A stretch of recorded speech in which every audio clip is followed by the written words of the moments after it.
अब मेरी आवाज आ रही है आप सभी को? हैं? बताइए भैया, आवाज आ रही है? तो चलिए हम अपना वर्दी धारण कर लें और शुरू करें। आज की क्लास से एक नंबर तो झमाझम आना ही आना है। भारत का कोई भी पेपर दे दो, आज की क्लास से अगर एक नंबर न दिलवा दूं तो नाम अपना नहीं बदलूंगा यार। नाम बदल के क्या हो जाएगा? वो एक नंबर मिल थोड़ी जाएगा। सही नहीं कह रहे हैं? तो भैया लेकिन फिर भी आवाज आ रही है सर, लेकिन आप नहीं दिख रहे हैं। हम वो स्वेटर वेटर पहन रहे थे ना, वर्दीधारी बन रहे थे। ये अब हम दिखना शुरू हो गए क्या? बताओ। एक को लिख रहा है सर जीएस अच्छी नहीं है। मौसी हमारी थोड़ी है, नहीं है तो नहीं है, अब हम उसमें क्या कर सकते हैं। नहीं होगी जीएस। कौन सा तुमको जीएस से शादी करना है कि जीएस अच्छी नहीं है? तो जीएस से तुमको शादी करना है? नहीं ना, तो फिर बातें खत्म हो गया। अच्छा रहे चाहे ना रहे, कुछ दिन पढ़ना है, उसके बाद फिर खत्म। ठीक है ना? चलो। अच्छा, आज का जो हम लोग का टॉपिक है जरा एक बार देख लेना क्या है। Important article of constitution and amendment. भैया आज जो महत्वपूर्ण महत्वपूर्ण संविधान के अनुच्छेद हैं उनके ऊपर डिस्कस किया जाएगा। ठीक है ना लल्ला? और उसके अलावा जो महत्वपूर्ण आपके संविधान संशोधन है, जो ये होता है कॉन्स्टिट्यूशनल अमेंडमेंट इसको कहा जाता है। ठीक है ना?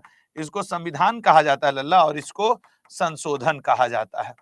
संविधान संशोधन हमारे आर्टिकल 368 में इसका वर्णन मिलता है, भाग 20 में, कि जरूरत पड़े तो संविधान में संशोधन हो जाए। ठीक है ना?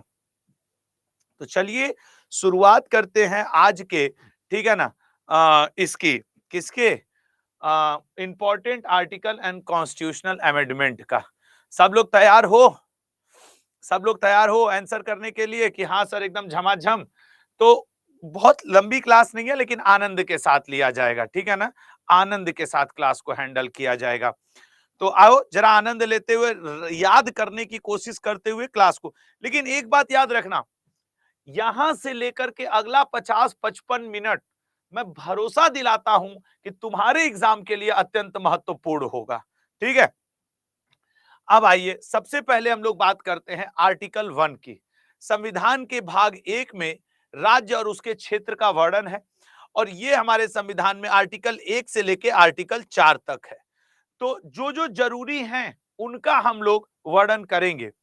आर्टिकल 1 में क्या लिखा है कि जो हमारा इंडिया है, वो भारत जो है, इंडिया यानी भारत, वो राज्यों का एक संघ होगा। मतलब अब जैसे वर्तमान में 28 राज्य हैं और यूनियन टेरिटरी हैं, इन सब को मिला करके हमारा इंडिया या फिर भारत बनेगा। कई बार पेपर में ऐसे ही पूछ देता है कि भारत राज्यों का संघ है, यह किस आर्टिकल में लिखा है? या कम से कम जानकारी के लिए भी जानो कि अपना संविधान में 395 आर्टिकल हैं, और उसका कम से कम पहला तो याद रहे इंसान को कि पहले में क्या लिखा हुआ है। ठीक है ना?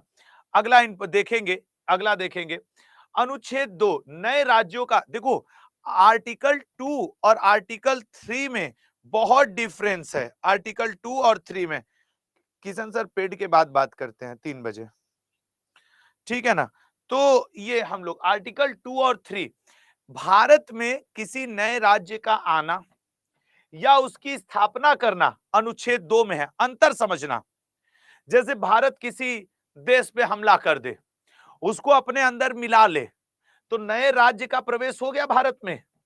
या भारत कोई एक नया राज्य बना दे और उसका नाम रख दे, मान लीजिए आपके ए, तो वो हो गया नए राज्य की स्थापना। लेकिन लेकिन लेकिन अब जरा समझना, ठीक है ना? अब जरा समझना अनुच्छेद 3 में क्या है। नए राज्यों का गठन कैसे होगा? जो मौजूदा राज्य क्षेत्र हैं उनकी सीमाओं और नामों में परिवर्तन। ठीक है ना? जरा अंतर समझना कि अंतर क्या है दोनों में।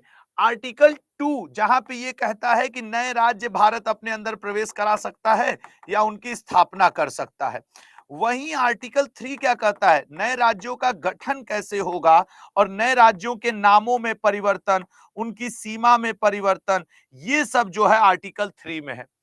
आर्टिकल 2 और आर्टिकल 3 में मेरे लल्ला बहुत बड़ा डिफरेंस है, और अक्सर आपसे आर्टिकल 3 पेपर में पूछता है।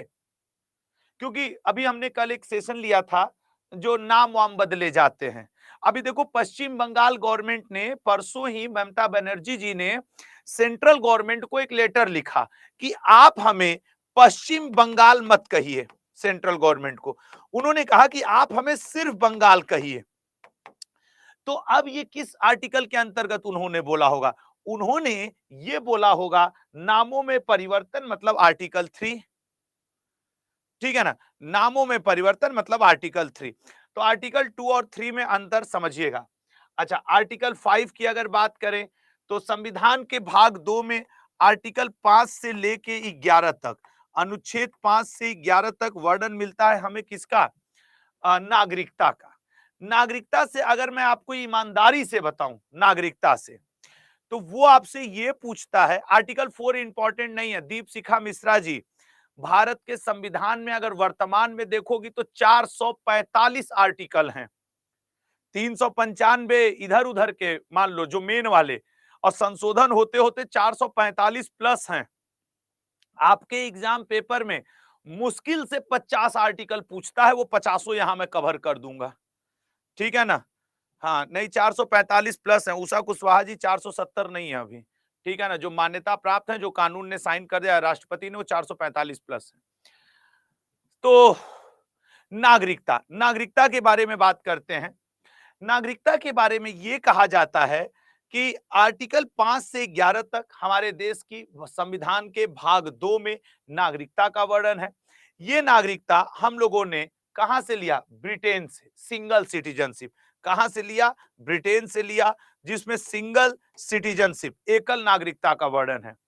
अमेरिका जैसे देशों में दोहरी नागरिकता होती है, मतलब जैसे मान लीजिए आप यूपी के हैं या बिहार के हैं, तो अगर मान लो ये अमेरिका होता ना, तो आपके पास दो नागरिकता होती, एक भारत की होती, एक बिहार की होती, एक भारत की होती, एक यूपी की होती। अमेरिका में ड्यूअल सिटीजनशिप चलता है, भारत में सिंगल सिटीजनशिप चलता है, ठीक है ना। तो ये बात आप याद रखिएगा। इसमें चूंकि ज्यादा नहीं पूछता है इसलिए मैं इसमें नहीं बोल रहा हूं। हाँ, आर्टिकल 6 को जरूर याद रखना। पाकिस्तान से जो लोग भारत में आए हैं उनके लिए नियम आर्टिकल 6 में है, हमेशा याद रखना। वो जब बंटवारा हुआ तो कुछ लोग पाकिस्तान से भारत आए और कुछ लोग भारत से पाकिस्तान गए, तो वो नागरिक जो पाकिस्तान से आए हैं भारत में, उनका आर्टिकल 6 में वर्णन है। वहीं अगर तुम देखोगे वे नागरिक जो भारत से पाकिस्तान पहुंचे, उनका 7 में वर्णन मिलता है, ठीक है ना। उसके बाद आपके आर्टिकल 11 का वर्णन है, इंपॉर्टेंट आर्टिकल 11 है, 5 से 11 में। सर इसमें क्या है आपको बताएं। अभी आप लोग एनआरसी का नाम सुन रहे थे, असम उसम साइड लग रहा था, अमित शाह जी उस पे थे कि एक कानून बनाया जाएगा, ठीक है ना। हाँ, जैसे आर्टिकल 6 का एग्जाम्पल सीमा हैदर हो सकती हैं, वो आई थी ना वहां से, क्या बोलते हैं, पाकिस्तान से भारत। तो अब अगर तुम लोगों को सीमा हैदर याद आ जाएंगी तो आर्टिकल 6 याद कर लेना कि ये पाकिस्तान से भारत आई हैं, तो आर्टिकल 6 में इनके नागरिकता संबंधित प्रावधान मिलेंगे, ठीक है, अब कभी नहीं भूलोगे। और यही सानिया मलिक, सानिया मलिक जो थी वो भारत से पाकिस्तान गई थी, तो उनका वर्णन 7 में किया जाएगा, ऐसे लोगों के नागरिकता के बारे में, ठीक है ना। पीआईओएस कार्ड के बारे में हरिओम पटेल जी बात नहीं होगा, क्लास है इंपॉर्टेंट आर्टिकल्स की। आर्टिकल 11 के अंतर्गत संसद को यह सारा पावर प्राप्त है कि वो नागरिकता के अधिकारों को, कानूनों को, नियमों को कैसे पारित करे, ठीक है ना। नागरिकता, हाँ सानिया मिर्जा है यार, मैं भी मलिक मलिक कह रहा था, मलिक इसलिए कह रहा था क्योंकि स्वयं मलिक से शादी कर ली ना, इसलिए सानिया मलिक मैंने बोल दिया। खैर, आर्टिकल 11 में किससे नागरिकता लेनी है, किससे नागरिकता छीननी है, कहां पे नागरिकता चेक करनी है, क्या कैसा कानून बनाना है, ये सब वर्णन मिलता है लल्ला आपके आर्टिकल 11 में, ठीक है ना, आर्टिकल 11 में। अब आ जाओ मोस्ट इंपॉर्टेंट, जो हमारे संविधान का, बात समझना जरा तुम, जो हमारे संविधान का भाग 3 है, ठीक है ना, भाग 3 या जिसे आप कहते हो पार्ट 3, ठीक है लल्ला, पार्ट 3 आर्टिकल 12 से लेकर 35 तक है। अब इस आर्टिकल 12 से 35 तक को लल्ला बांट दिया गया है कुछ ग्रुप में, ध्यान से समझना, डायरेक्ट यहां पे आपसे पूछता है, इसको मैं हिंदी में लिख के समझाऊंगा, ठीक है ना। वो ऐसे आपसे पूछेगा, आपसे देखो कैसे पूछेगा, आपसे पेपर में पूछेगा समानता का अधिकार, समानता का अधिकार किस आर्टिकल से किस आर्टिकल तक दिया है, और आपके पास ऐसे 4 ऑप्शन दे देगा। अब जब आपको याद रहे तब ना आप कहोगे 14 से 18 समानता का अधिकार है।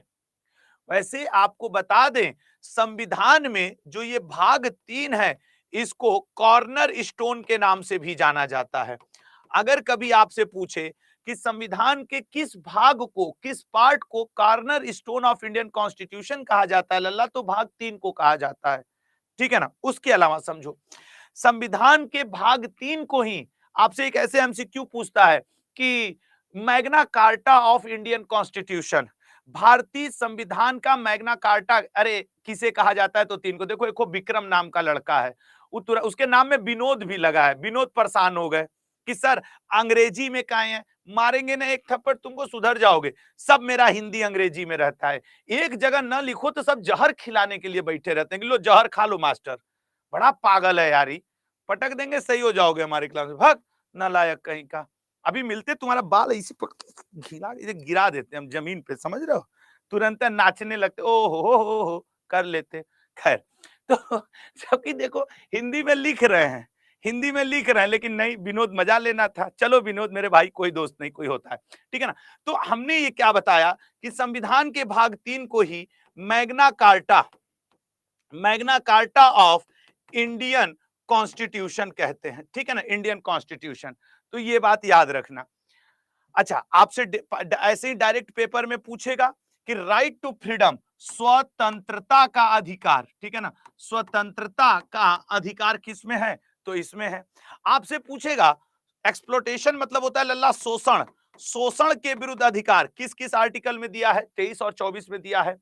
आपसे पूछेगा रिलीजन मतलब होता है धार्मिक, धार्मिक स्वतंत्रता का अधिकार कहां से कहां तक दिया है, तो 25 से 28 तक दिया है, ठीक है ना। और 29-30 आपके सांस्कृतिक, ये सांस्कृतिक होता है, और एजुकेशनल को हम लोग क्या कहते हैं, शैक्षणिक, ठीक है ना। सांस्कृतिक और शैक्षणिक स्वतंत्रता कहां है, तो आपके 29-30 में है। आर्टिकल 32 तो बाबा भीमराव अंबेडकर जी ने कहा ये तो हमारे संविधान की आत्मा है। इस वाले पीपीटी में भी इतनी औकात है कि ये तुमको 1 नंबर दिलवा दे, इस पीपीटी में इतनी औकात है कि आपको 1 नंबर दिलवा दे, मैं रट के कंफर्म बता रहा हूं, ठीक है ना। अच्छा, अगले पॉइंट पे आएंगे। फंडामेंटल राइट, फंडामेंटल ड्यूटी के कुछ आर्टिकल बहुत इंपॉर्टेंट हैं। आर्टिकल 14 में दिया है कानून के समक्ष समानता, मतलब गरीब हो अमीर हो किस जाति से हो कुछ नहीं, कानून के समक्ष आप समान हैं, ये तो आपको बहुत क्लियर बात होगी। आर्टिकल 15 भेदभाव का निषेध। अब यहां पे एक बात समझना, ठीक है ना, भेदभाव का निषेध, भेदभाव मतलब क्या, किसी व्यक्ति को, जरा बताओ तुम लोग बताना, क्या भाषा के आधार पर कुछ भेदभाव किया जा सकता है, क्या जन्म स्थान के आधार पर, जन्म स्थान, ठीक है ना, इसके आधार पे कुछ भेदभाव हो सकता है कि नहीं, नहीं हो सकता भाई, कैसे कोई कर सकता है, किसी की भाषा कुछ है तो भेदभाव, मतलब थोड़ा सा मैं इसको इधर उधर की बात कर रहा हूं, ऊंच नीच जेंडर। अब तुम लोग को पीटे पकड़ करके, एक बात बताएं, ये जो आर्टिकल है ना, इसमें लिखा हुआ है सेक्स के आधार पे, मतलब कि कौन लड़का है लड़की, इस आधार पे भेदभाव नहीं किया जा सकता, धर्म के आधार पे भेदभाव नहीं किया जा सकता, और जन्म स्थान के आधार पे भेदभाव नहीं किया जा सकता, निवास के आधार पे भेदभाव, ये सारी चीजें इसमें लिखी हुई हैं। मैं आपको एक बात बता दूं, एक बात बता दूं कि 2 आधार पे भेदभाव शब्द तो कहना गलत होगा, लेकिन तुम लोग ये कैसे भूल सकते हो, भाषा और निवास स्थान, अभी देखो तुम्हारी बोली बदल जाएगी। ऐसे तुम 10 फॉर्म भरते होगे, 10 फॉर्म भरते होगे, जिसमें बोलता होगा बंगाली भाषा का अनिवार्य है, उड़िया अनिवार्य है, संस्कृत अनिवार्य है, तेलुगु अनिवार्य है, ऐसे फॉर्म आते हैं कि नहीं आते हैं, पहले तुम बताओ। और क्या ऐसे फॉर्म नहीं आते हैं जिसमें कहता है कि मध्य प्रदेश का डोमिसाइल चाहिए तो यूपी का चाहिए, तो कर्नाटक का चाहिए, तो असम का चाहिए, तो हिमाचल प्रदेश का, क्या ऐसे फॉर्म नहीं निकलते हैं, क्या ऐसे फॉर्म नहीं निकलते हैं जिसमें आपसे निवास प्रमाण पत्र मांगा जाता है। हालांकि ये पॉजिटिव है, ये निगेटिव सेंस में नहीं है, एक बात समझना, यहां पे संविधान निर्माता गलत नहीं है, इसको निगेटिव लेके मत चलना कि इसको निकालने लगे, निगेटिव टाइप का प्रचार करने लगे। बस मैं वो आपको बताना चाहता हूं जरूरत के हिसाब से, और सही भी है। अब तुम बताओ भाषा, मान लो तुम हो यूपी के, मान लो तुम हो यूपी के, अब तुम्हें नौकरी करना है नागालैंड में, नागालैंड में, और वहां की लोकल नागालैंड की एक नौकरी निकली ग्राम सचिव की, जिसको गांव के लोगों से बात करना है। यूपी का लड़का या लड़की कैसे यहां का काम कर पाएगा, जरा ये बताओ तो। गांव के लोग, यहाँ के आदिवासी क्षेत्र के लोग अपने हिसाब से बोलेंगे ना, वहां का लोकल रहेगा, भाषा का जानकार रहेगा तो कर लेगा ना। तो इस नौकरी के लिए आपकी योग्यता तो सही नहीं है ना, सही है कि नहीं, बताओ। तो फिर भाषा के आधार पे जरूरत पड़ने पे ऐसा किया जाता है, और ये पॉजिटिव है। अब कोई अरुणाचल प्रदेश का आदिवासी पढ़ा लिखा लड़का आ जाए, उसको यूपी बिहार के गांव में सचिव या लेखपाल बना दो, वो कैसे जॉब कर पाएगा। इसीलिए लल्ला ये पॉजिटिव है। लेकिन आप ये 100%, हाँ ट्रांसलेटर, लॉस्ट इसमें लिख रहे हैं ट्रांसलेटर, सर तू तो राष्ट्रपति हो गए ना कि तो के 4 ट्रांसलेटर दे। पद रही ग्राम सचिव, और ये ससुर रहेंगे मारेंगे ना तुमको, ट्रांसलेटर लेके चलेंगे। पद रहेगा लेखपाल का, सचिव का, इधर ही 4 ट्रांसलेटर रखेंगे। ए तुम लोग सुन के बताओ तो इनको कई बीघा जमीन दे दे, मारेंगे बे नालायक कहीं का। देख रहे हो, कह रहा ट्रांसलेटर लेके चलेंगे जनरेटर लेके चलना तुम। खैर, अब आता है लल्ला ये वाला, ठीक है ना। अब ये वाला आता है अस्पृश्यता का अंत। ये तो तुम लोग को रटा हुआ है, छुआछूत का अंत, ठीक है ना, इसलिए इस पे हम बातें नहीं करेंगे, रटा चीज पे बात नहीं।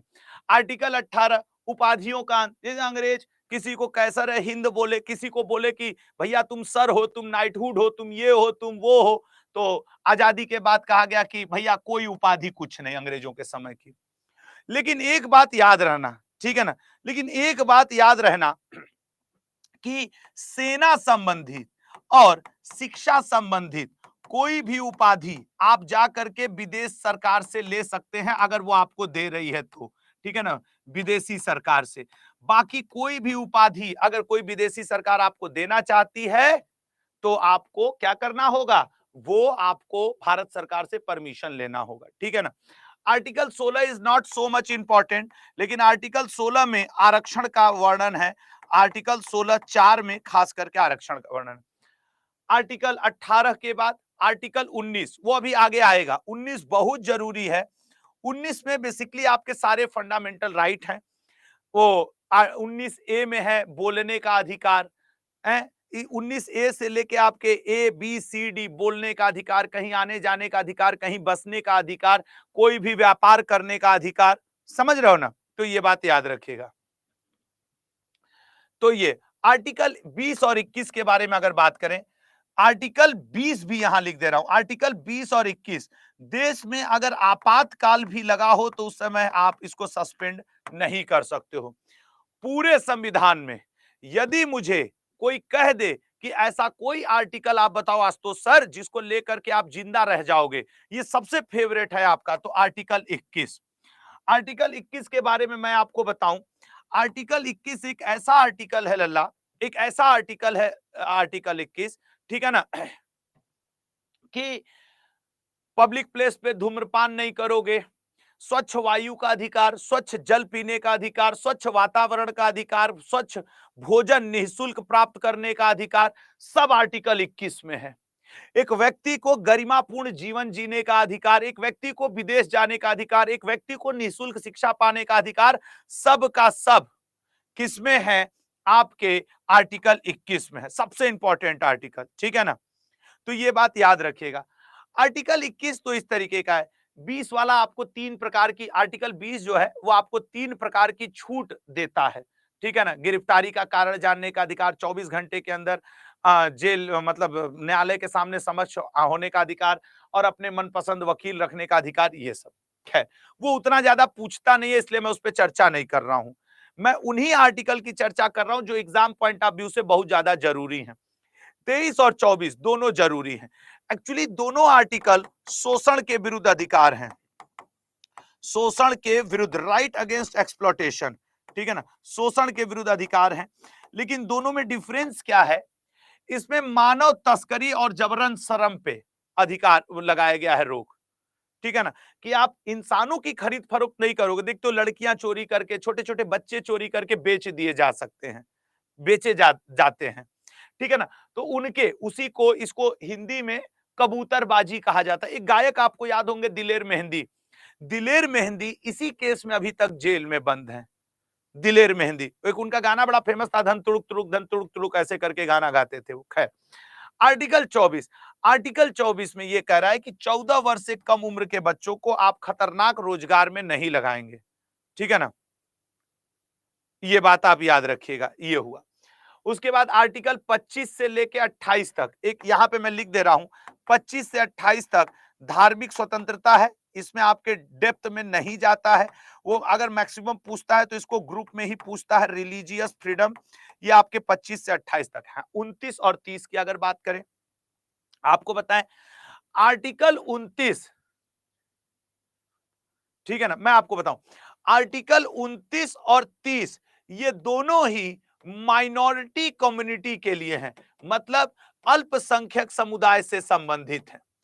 आर्टिकल 30 में जहां उनके शैक्षणिक संस्थानों की वर्णन करता है, वहीं आर्टिकल 29 में उनके संस्कृति, ठीक है ना, संस्कृति, उनकी भाषा, उनकी लिपि आदि के विस्तार की बात करता है। आर्टिकल 29 और 30 में डिफरेंस समझो, है दोनों माइनॉरिटी कम्युनिटी के बारे में, अल्पसंख्यक समुदाय के बारे में और माइनॉरिटी कम्युनिटी, लेकिन 29 में क्या है सर, तो उनकी संस्कृति, भाषा और लिपि, स्क्रिप्ट, इन सब के बारे में, ठीक है ना। और ये क्या है सर, शैक्षणिक संस्थानों की स्थापना। हालांकि भारत में सब बहुत ज्यादा लोग रोते हैं कि मैं इस जाति से हूं, मुझे आरक्षण कम मिल रहा है, या मुझे अभी आरक्षण मिल रहा है तो सवर्ण लोग विरोध कर रहे हैं। भारत में सबसे बड़ा माइनॉरिटी कम्युनिटी है पारसी। पारसी समुदाय ने आज तक भारत से कभी कुछ लिया नहीं है, जब दिया है तो दिया है, और सबसे समृद्ध हैं सब, सबसे अमीर हैं सब। अन्य लोग जाति के नाम पे रोते रहते हैं, सर मैं एससी हूं, मैं एसटी हूं, मैं ओबीसी हूं, मैं जनरल हूं। सबसे ज्यादा कम संख्या में भारत में पारसी हैं, और पारसी कभी नहीं रोते कि आरक्षण देना हो तो दो, ना देना हो मत दो, मैं जब भी करूंगा तो भारत के लिए करूंगा। समझ रहे हो ना, वो कभी कुछ नहीं मुद्दा उठाते हैं। भारत में किसी भी जाति से वो कम है, समझो तो एक तरीके से जैसे आदिवासी समुदाय कम होते, वैसे उनकी संख्या है भारत में। लेकिन वो रोते नहीं आरक्षण के लिए, ट्रेन नहीं पलट देते हैं, हाय हाय सीना पीट के लोकसभा राज्यसभा के सामने नहीं मरते हैं, न उनके लड़के। और माइनॉरिटी है कौन, वो दादा भाई नरौजी जी जैसे हैं, रतन टाटा जैसे हैं, कि जब दिए हैं तो दिए हैं देश को, कभी लिए नहीं देश को। पारसी लोग हैं ये लोग, समझ रहे हो ना। खैर, आर्टिकल 32, इससे तो सच बात यही है कि सिर्फ इतना पूछता है कि बाबा साहेब भीमराव अंबेडकर जी ने किस आर्टिकल को संविधान की हार्ट एंड सोल, आत्मा कहा है। तो हार्ट एंड सोल, आत्मा कहा है आर्टिकल 32 को। जब किसी व्यक्ति का वो क्या होता है, आपके फंडामेंटल राइट हनन होता है, तो आर्टिकल 32 के अंतर्गत ही सुप्रीम कोर्ट क्या जारी करता है, रीट जारी करता है, ठीक है ना। आर्टिकल 32 के बाद जो अगला इंपॉर्टेंट है आर्टिकल, सच कहूं तो 39A, 38 छोड़ सकते हो, 39A, इसमें equal justice and free legal aid की वर्णन है, ठीक है ना। Equal justice and free legal aid का वर्णन है, ठीक है, ये बात याद रखना। आर्टिकल 39A में इक्वल जस्टिस और फ्री लीगल एड का वर्णन, मतलब कानूनी सहायता, सबको बराबर का न्याय मिलेगा और सबको निःशुल्क सहायता मिलेगा। लेकिन याद रखना, ये आर्टिकल 36 से 51 तक के अगर सरकार आपके बात को लागू न कर पाए, जो हमने आयरलैंड से लिया है संविधान में लिखे, तो आप सरकार के ऊपर कोई मुकदमा नहीं कर सकते हैं, कोई मुकदमा नहीं कर सकते हैं, ठीक है ना, ये बात याद रखिएगा। आर्टिकल 39A के अलावा आपको और कौन सा इंपॉर्टेंट है, आपके आर्टिकल 40, ग्राम पंचायत का गठन, ग्राम पंचायत का गठन, आर्टिकल 40 अवेलेबल है, ठीक है ना। आर्टिकल 40 के बाद वैसे आर्टिकल 43 उतना ज्यादा इंपॉर्टेंट नहीं है, देख लो। 44 जरूर इंपॉर्टेंट है, क्योंकि 44 है यूनिफॉर्म सिविल कोड, खूब चर्चा में रहा। इसी के तहत 3 तलाक का मुकदमा आया था, और अभी यूनिफॉर्म सिविल कोड को ही लागू करने में पूरे देश में हाहाकार मचा था, ठीक है ना। तो ये जरूरी है यूसीसी। आर्टिकल 45 में क्या है सर? एक्चुअली आर्टिकल 45 में 6 वर्ष से लेकर 14 वर्ष के बच्चे, ठीक है ना, 14 वर्ष के बच्चों का निःशुल्क, ठीक है ना, बच्चों का फ्री मतलब क्या हुआ? निःशुल्क एंड कंपल्सरी, ठीक है ना, कंपल्सरी एजुकेशन का वर्णन है। फ्री और मतलब निःशुल्क और अनिवार्य, कंपल्सरी मतलब होता है अनिवार्य शिक्षा का वर्णन है। इसी चीज को चूंकि ये भारत सरकार के ऊपर बाध्य नहीं था, क्योंकि आर्टिकल 36 से 51 तक भारत सरकार बाध्य नहीं है कि वो चाहे तो करे चाहे तो न करे, तो भारत सरकार इसको कर नहीं रही थी। तब क्या किया, लेकिन ये है बहुत जरूरी चीज, तब संविधान ने बाद में 6 से 14वें को 2002 ईस्वी में 86वां संविधान संशोधन द्वारा ये किया गया कि इसको फंडामेंटल राइट में जोड़ दिया गया। 86वां संविधान संशोधन करके इसको आर्टिकल 21A में जोड़ दिया गया, ताकि भारत सरकार अब मजबूर हो जाए 6 से 14 वर्ष के बच्चों को अनिवार्य शिक्षा देने के लिए। पॉइंट समझ रहे हो ना कि मैं क्या कहना चाह रहा हूं? कि भाई यहां पे था ही नहीं 6 से 14, यहां पे था तो भारत सरकार का मन हो तो पूरा करे, ना मन हो तो ना पूरा करे। आप उसको बाध्य नहीं कर सकते, आप पूरा करवाने के लिए सरकार के ऊपर मुकदमा नहीं कर सकते, तो इससे बड़ा नुकसान हो रहा था। तो फिर क्या किया गया, इसको 2002 में 86वां संविधान संशोधन द्वारा 21 में जोड़ दिया गया। ठीक है लल्ला, चलिए अगले पॉइंट पे आएंगे। इसके बाद जो अगला इंपॉर्टेंट है that is article 48, agriculture and animal husbandry. ठीक है ना, agriculture and animal husbandry. Article 48 के बाद आर्टिकल 50 भी जरूरी है, ठीक है ना। आर्टिकल 50 में यह है कार्यपालिका का न्यायपालिका से पृथककरण। कार्यपालिका, कार्यपालिका मतलब एग्जीक्यूटिव लोग, ठीक है ना, इंग्लिश में क्या कहेंगे? एग्जीक्यूटिव। एग्जीक्यूटिव लोगों का कार्यपालिका का न्यायपालिका से मतलब जुडिशरी। न्यायपालिका को आप इंग्लिश में क्या कहेंगे सर? जुडिशरी। कार्यपालिका का न्यायपालिका से सेपरेशन या पृथककरण। ये क्या है सर?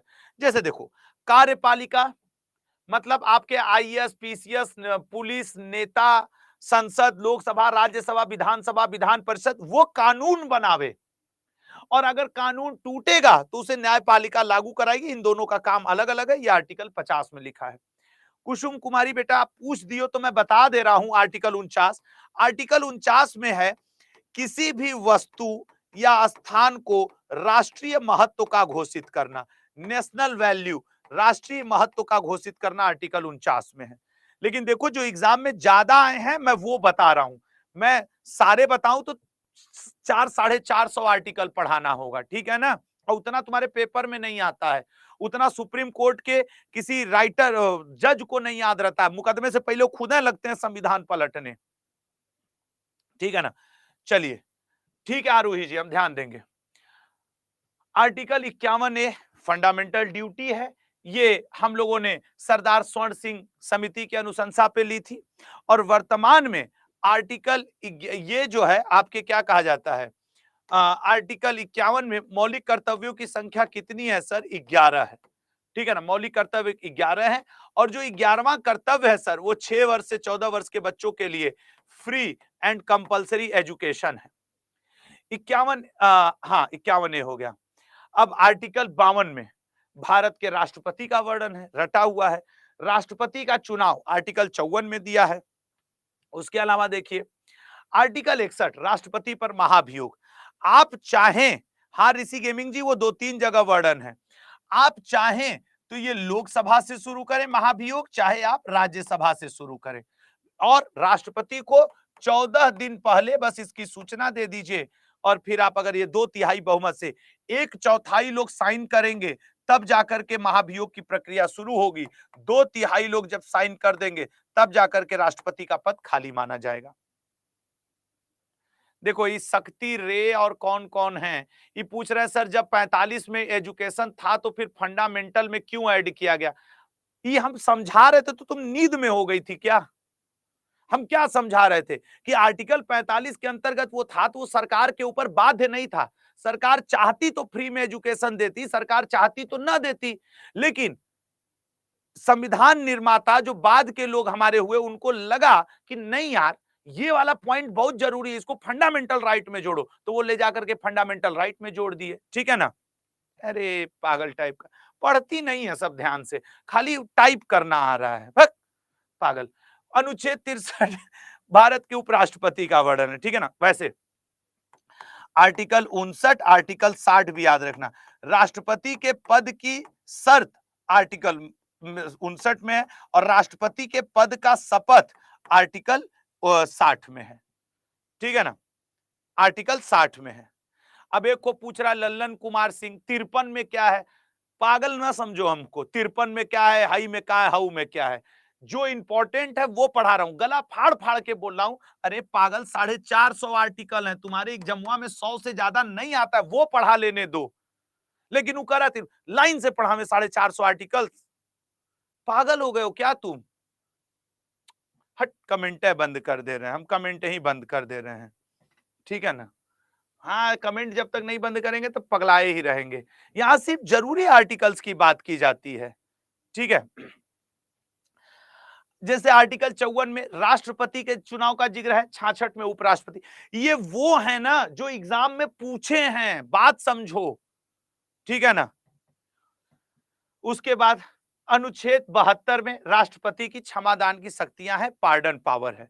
अब अगले पे आते हैं। अनुच्छेद 74, राष्ट्रपति को सहायता और सलाह देने के लिए मंत्रिपरिषद जिसकी अध्यक्षता प्रधानमंत्री करेगा। याद रखना। ठीक है ना। हमेशा हमारे संविधान में प्रधानमंत्री पद का कोई वर्णन नहीं है। एक जगह आर्टिकल 74 और 75 में यह लिखा है कि राष्ट्रपति को सहायता और सलाह देने के लिए एक मंत्रिपरिषद होगा जिसकी अध्यक्षता प्रधानमंत्री करेगा। इस बात से यह आशय निकाला गया कि एक प्रधानमंत्री का पद होना चाहिए।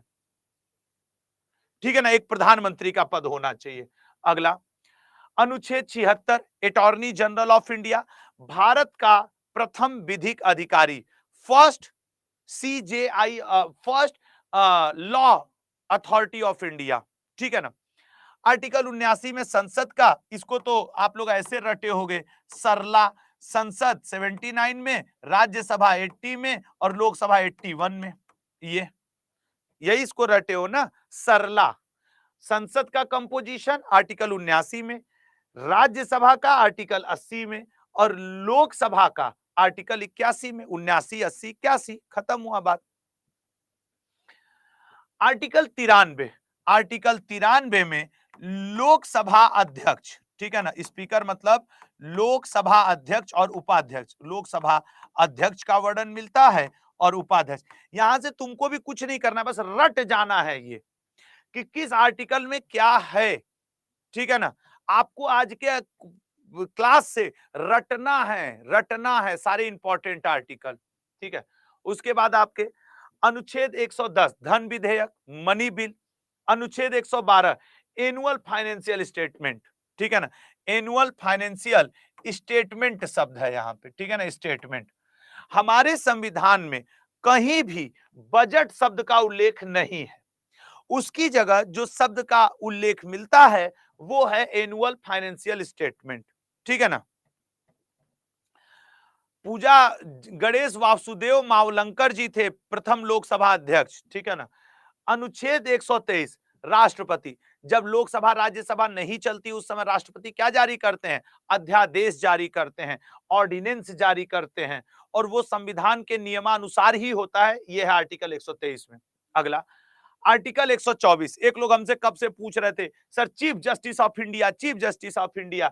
इन्हीं आर्टिकल 124 से लेके 129 ए के बीच में ही आपके सर्वोच्च न्यायालय और चीफ जस्टिस ऑफ इंडिया का वर्णन आता है। हम कमेंट देख रहे थे लेकिन हम क्या बोलते। ठीक है ना। ठीक है। आर्टिकल 100, एक लड़के ने अच्छा कहा, इसमें निर्णायक मत, ठीक है ना, निर्णायक मत का जिक्र मिलता है। कौन सा, इसको कास्टिंग वोट कहा जाता है। कास्टिंग वोट, लोकसभा के अध्यक्ष या स्पीकर जिसे आप कहते हो, लोकसभा के अध्यक्ष का निर्णायक मत। एक और स्टूडेंट ने लिखा सर आर्टिकल 108, आर्टिकल 108 में लोकसभा और राज्यसभा की संयुक्त बैठक, ज्वाइंट सीटिंग का वर्णन मिलता है, ज्वाइंट बैठक का वर्णन मिलता है। ठीक है ना, ज्वाइंट बैठक का वर्णन मिलता है। अच्छा, आर्टिकल बीच में एक और इंपॉर्टेंट है 148, इसमें भारत के सीएजी का वर्णन मिलता है, controller and auditor general of India. Bharat के लेखा महानियंत्रक परीक्षक का वर्णन हमें मिलता है आर्टिकल 148 में। आर्टिकल 214 में राज्यों के लिए हाई कोर्ट है, ठीक है ना, राज्यों के लिए हाई कोर्ट है। वहीं आर्टिकल 214 के अलावा आपको बताएं, आर्टिकल 222 भी आपको याद रखना होगा। इसमें कई बार पेपर में पूछा, हाई कोर्ट के जज का ट्रांसफर, हाई कोर्ट के जज का ट्रांसफर, ठीक है ना। जो समझदार स्टूडेंट होगा, मैं कसम बता रहा हूं, मेरी बातों पे ध्यान नहीं देगा, वो खाली इंपॉर्टेंट आर्टिकल रट के चला जाएगा। बाकी लोग तो इधर उधर के खूब कमेंट कर रहे हैं, वो इधर उधर बातें पूछ रहे हैं। और अगर मेरी एक बात को दिल में बसा सको तो वो बसा लेना, आज जितने आर्टिकल बोल रहा हूं रट के चले जाना, नंबर नहीं कटेगा, ठीक है ना, नंबर नहीं कटेगा। आर्टिकल 110 पे बात हुई है। 213, अरे जैसे आर्टिकल 123 में राष्ट्रपति अध्यादेश जारी करते हैं, 213 में राज्यपाल साहब कर देते हैं, ठीक है ना। जैसे आर्टिकल 32 में आपके वो सुप्रीम कोर्ट रीट जारी करती है, उसी तरीके से आर्टिकल 226 को भी याद रखिएगा हाई कोर्ट के संदर्भ में, ठीक है ना। अगला पॉइंट पे आएंगे, अनुच्छेद 267, भारत के पास दो तरीके का फंड होता है, एक कॉन्टिजेंसी फंड, एक कॉन्सुलेटेड फंड।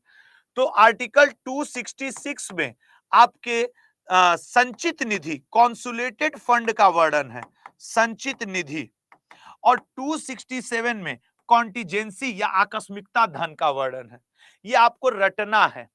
मुझे इसमें सच कहा जाए तो समझाना कुछ नहीं है, आपको बताना है कि देखो ये इस आर्टिकल में ये है, ये रट के जाना। डायरेक्ट 4 ठो क्वेश्चन आते हैं, अब बाकी आपको जितना कुछ समझ में आए वो देखिए। अनुच्छेद 280 में फाइनेंस कमीशन का जिक्र है, ठीक है ना, फाइनेंस कमीशन। अगला पॉइंट, अब देखो एक लड़का है जेएसजी गोंड, वो लिख रहा है आर्टिकल 85।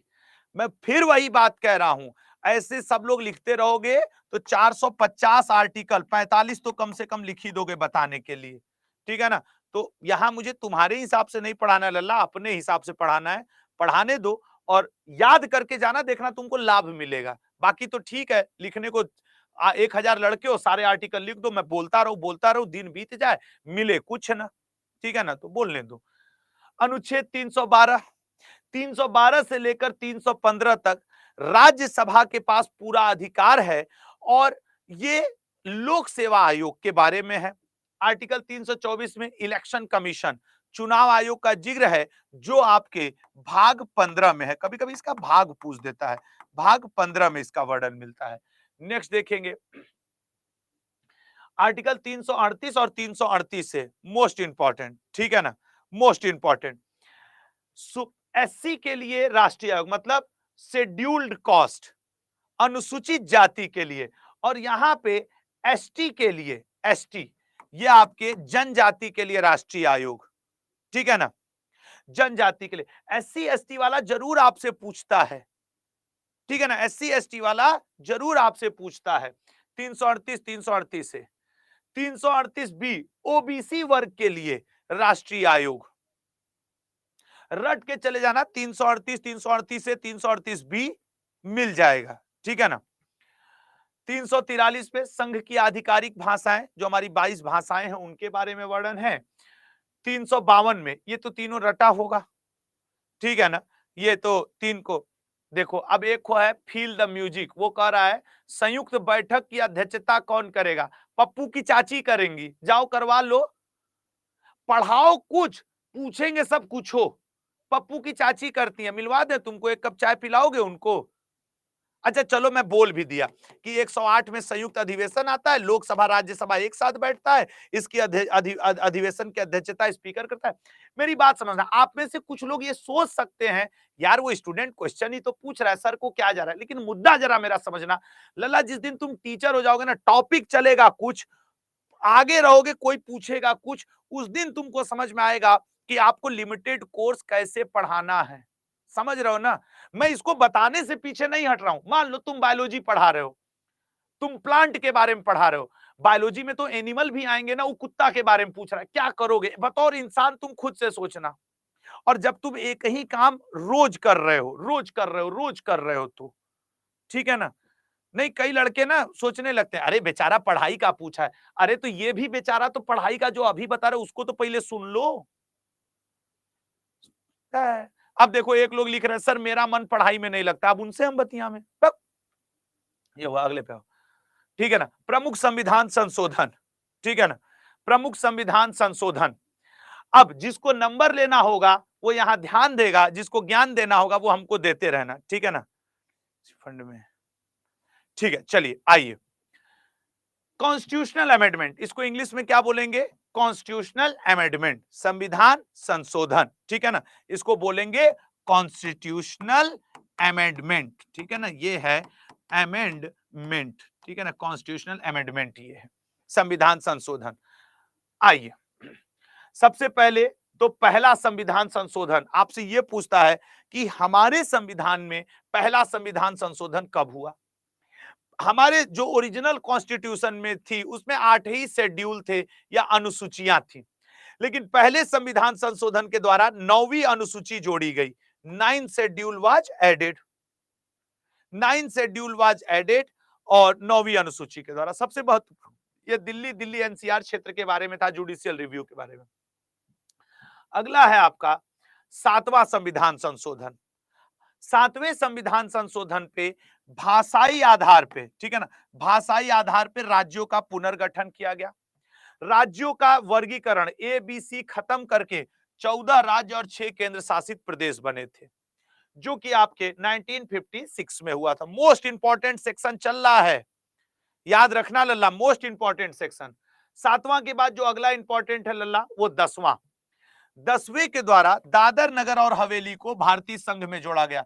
ये GD में 2-3 बार पूछा हुआ है, ठीक है। अगला देखिएगा, इसकी PDF भी आपको मिलेगी और पूरा रट जाइएगा। 11वां संविधान संशोधन, राष्ट्रपति या उपराष्ट्रपति के निर्वाचन को निर्वाचक मंडल में रिक्तता के आधार पर चुनौती नहीं दी जा सकती है। हालांकि ये थोड़ा कम पूछा है, इग्नोर भी मार सकते हो, इग्नोर भी मार सकते हो।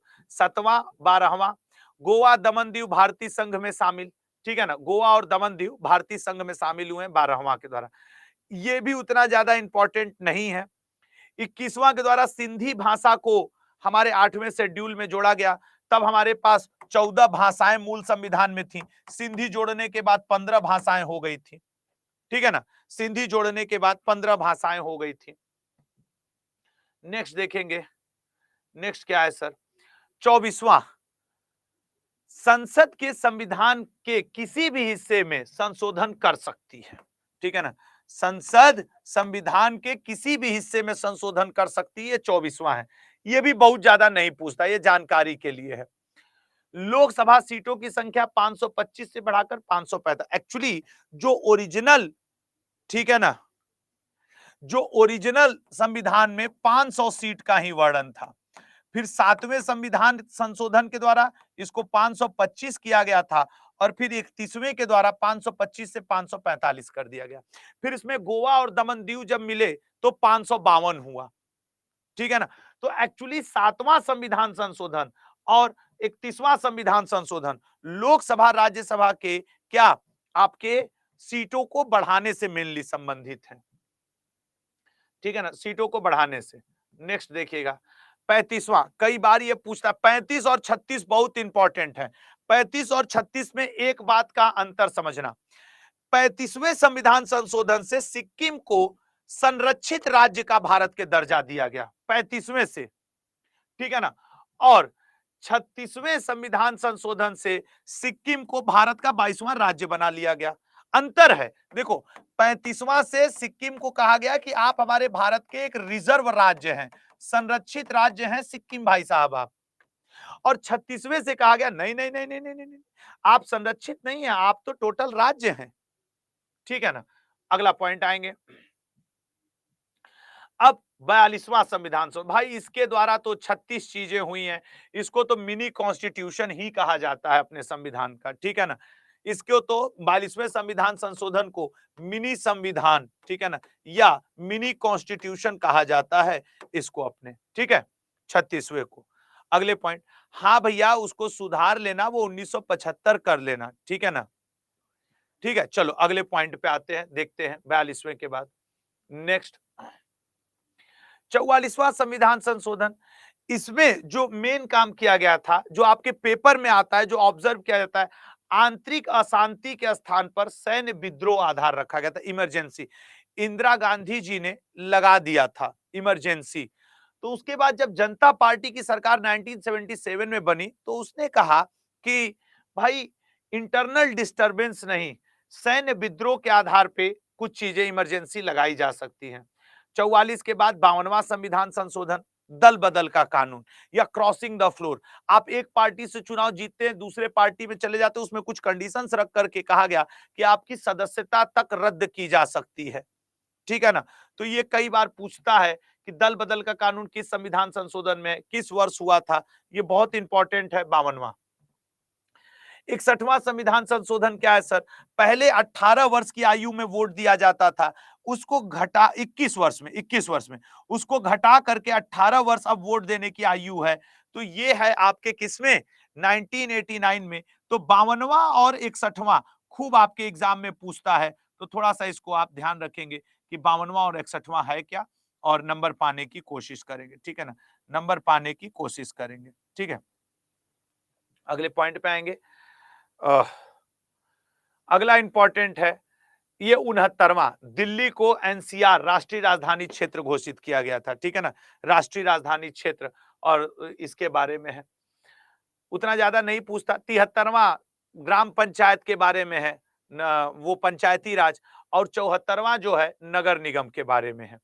तो आप इसको चूंकि जानते हो कि सर ये पंचायती राज से संबंधित है, गांवों के लिए ग्राम पंचायत का गठन, और आपके शहरों के लिए नगर निगम, यहां ये शहरों के लिए नगर निगम का गठन, ये दिया हुआ है 74वें संविधान संशोधन में, ठीक है, 74वें संविधान संशोधन में।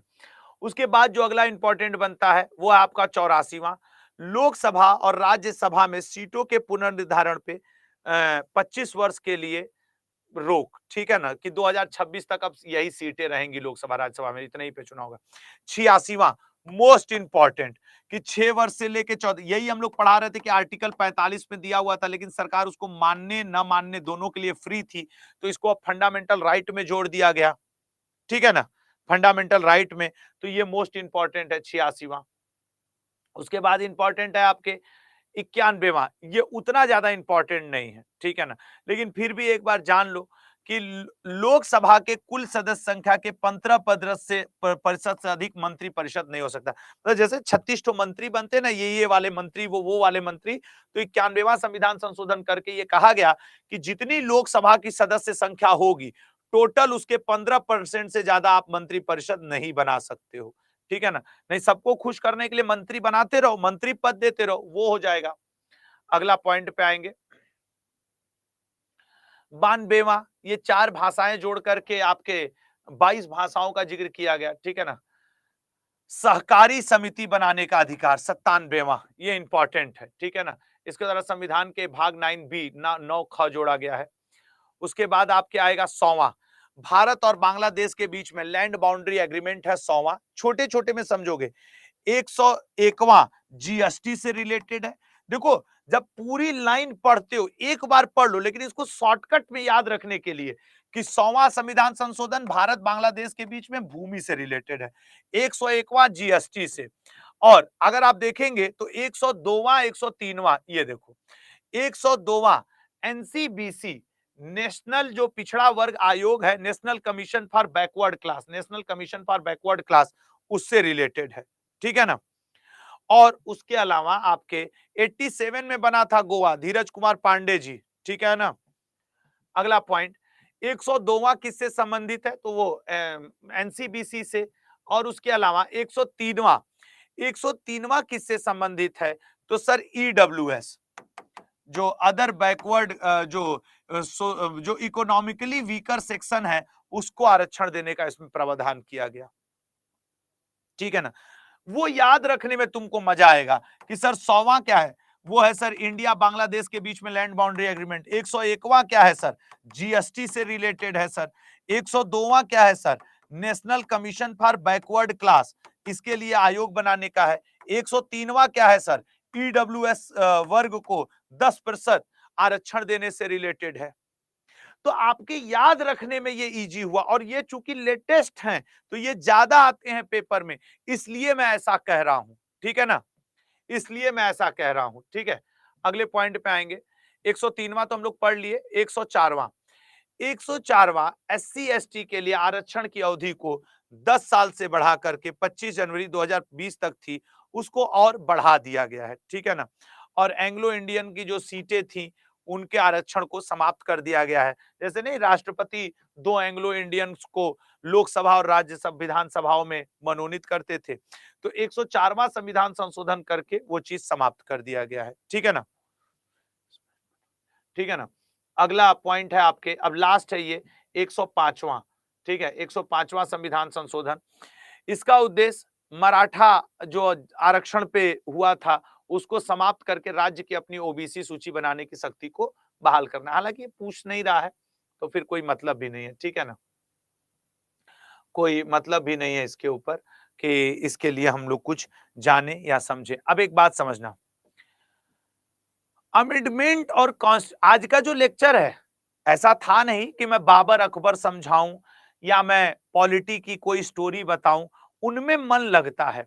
ये रटने वाला शुद्ध लेक्चर है, ठीक है ना, ये शुद्ध रटने वाला लेक्चर है जो आपको, और मैं ये वचन देके कहता हूं, मैं और पवन सर दोनों लोग पढ़ाते हैं।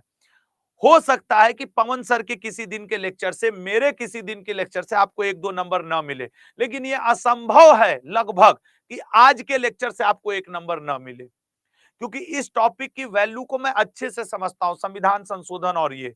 तो प्लीज इसको पढ़िएगा, ठीक है ना, प्लीज इसको पढ़िएगा और फिर आपके लिए ये हो जाएगा, ठीक है ना, इसको जरूर पढ़िएगा। तो थैंक यू सो मच आज के लिए। कल आपका 2 से 3 लेक्चर नहीं रहेगा, ये बात बहुत तय है। कल मैं या तो जल्दी ले लूंगा या तो फिर मैं सोच रहा हूँ तुम लोग के 2-3 लेक्चर मुझे खुद लेने हैं, तो क्यों ना उन्हें मैं बुध बृहस्पति शुक्र में लगातार ले लूं। चूंकि 17 तारीख को आईबी के बच्चों का एग्जाम है, इसलिए मैं थोड़ा सा उसमें फंसा हुआ हूं। तो तुम लोग के 2-3 लेक्चर मुझे अभी और लेने हैं, वो मैं देख लेता हूं कि मैं किस तरीके से उसको मेंटेन कर पाता हूं, ठीक है ना। सुमित्रा देवी जी जरूर मिला होगा, आप चेक नहीं कर पा रही होंगी।